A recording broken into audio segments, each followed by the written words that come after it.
Bonjour les amis, alors aujourd'hui je suis avec des gants et des manches longues. Alors même si on est en plein été, quand on fait ce genre de travaux, il faut absolument se protéger.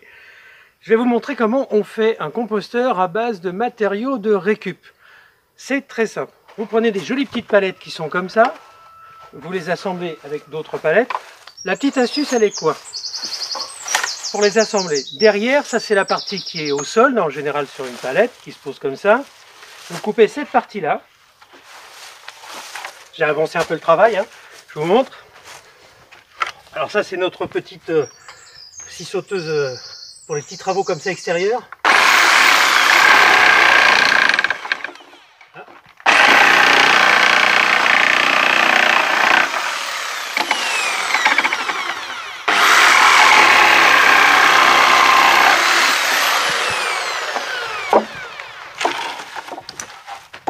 Vous avez fait ça des deux côtés, vous avez retiré tous les morceaux. Regardez l'astuce, elle est relativement simple et très rapide. Vous avez, ça c'est des palettes qu'on trouve sur les chantiers, c'est des palettes à plâtre. C'est des grosses palettes au-dessus, les gars ils déposent des dizaines de sacs. Vous prenez ce genre de palettes, enfin vous trouvez des palettes que vous pouvez récupérer. Vous avez vu, je l'ai coupé. Hop, un petit escargot. Clac. C'est déjà fait. Je prends une autre palette, vous essayez d'avoir les mêmes palettes si possible, ça sera plus facile pour faire l'assemblage. Donc ici, celle-ci je ne la découpe pas, je viens l'encastrer dans l'autre partie, vous voyez, ça y est mon gabarit il est déjà fait. Pour un composteur, il faut qu'il soit suffisamment large parce qu'on a besoin de remuer notre compost 2 à 3 fois dans l'année.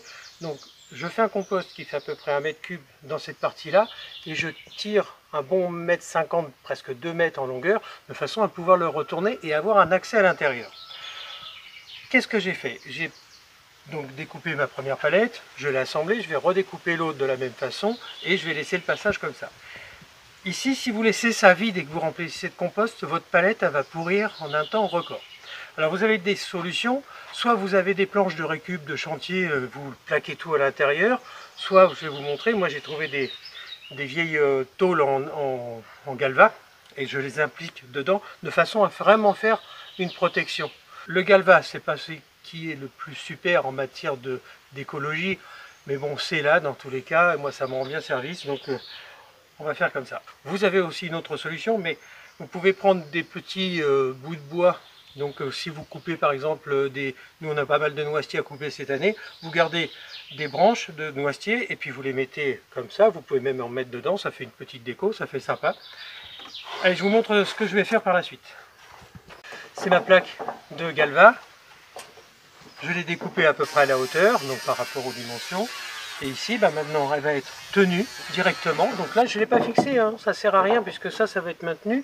Ça va être tenu ensemble et que c'est juste pour retenir de la matière. Donc maintenant, je vais mettre mes quelques vis. Je vais mettre un clou pour fixer le galva en haut et en bas. Et puis, pas plus.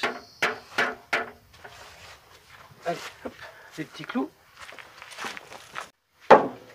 Alors, c'est pas parce que c'est de la récup que ça doit pas être joli. Ici, on a mis un petit, j'avais des restes de planches, hein, vous savez quand on a fait nos installations à la maison. Je jette pas les bouts de bois comme ça, parce que vous voyez ici, ça va venir comme ça ici en dessous, et ça va finir, ça fait propre, et puis ce qui fait que même si le compost il monte jusqu'à cette hauteur là, voilà, puis ça aussi, ça freine un peu le fait qu'il y ait des rats ou des choses comme ça qui peuvent venir, ça on les empêchera pas vraiment, mais il faut pas être dupe. Et voilà, donc quand on commence à regarder, ça prend forme. Il me reste les plaques intérieures. Je laisse une partie ouverte sur laquelle je viens rapporter un dernier bout de palette que je vais mettre ici. Et lui, il ne sera pas vissé, il sera juste tenu par un fil de fer. Donc il vient s'appuyer là, et il est là. Il est tenu par un fil de fer. Et quand j'ai besoin de rentrer dans mon compost, j'ouvre. Et par contre, cette partie-là n'a pas de plaquage en fer. Ça y est, le compost est terminé. Vous voyez, donc on aime bien la déco hein, chez nous, on n'aime pas que les choses soient faites comme ça. Ça n'a pas coûté un sou, hormis les quelques clous qui ont été plantés pour assembler le tout. Il n'y a rien, c'est que de la récup, hein, que ce soit les tôles qui traînaient ici ou les palettes qu'on trouve sur les chantiers. Alors là, on a fait une petite porte, histoire de dire de le fermer. Comme je vous avais dit, bon moi, comment je fais une porte, hein, vous avez compris, je fais ça vite fait. Et ça permet juste de le fermer pour éviter qu'il y ait un chien qui vient, ou qu'il y ait des gens, qu'il y ait des enfants qui aient tendance à rentrer dedans. Voilà, c'est juste une barricade comme ça.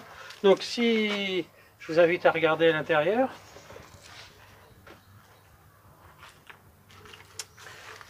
Voilà, donc vous voyez, c'est une paroi tout en tôle qui est faite. Maintenant, qu'est-ce qu'on va faire? On va commencer par un tapis de feuilles. Après, on a la chance, nous, d'ici, d'être à la campagne. Donc on a du fumier de vache, on a des herbes de tonte qui sont ici en attente, on a des cartons qui sont mis à tremper, et puis on va faire des petites couches, des petites strates. Mais ça, ce sera une autre vidéo où je vous raconterai comment faire du compost. Donc ce qui est intéressant, c'est qu'avec 3 palettes, voire 4 ou 5, parce que là c'était juste un grand cadre, mais avec 5 palettes ou 6 palettes, vous pouvez faire un composteur super costaud, parce que là, mine de rien, ça fait à peu près 95 cm de largeur finie, sur 2 mètres, ça commence à faire un petit paquet de compost. Voilà, vous verrez ça à l'usage. À bientôt!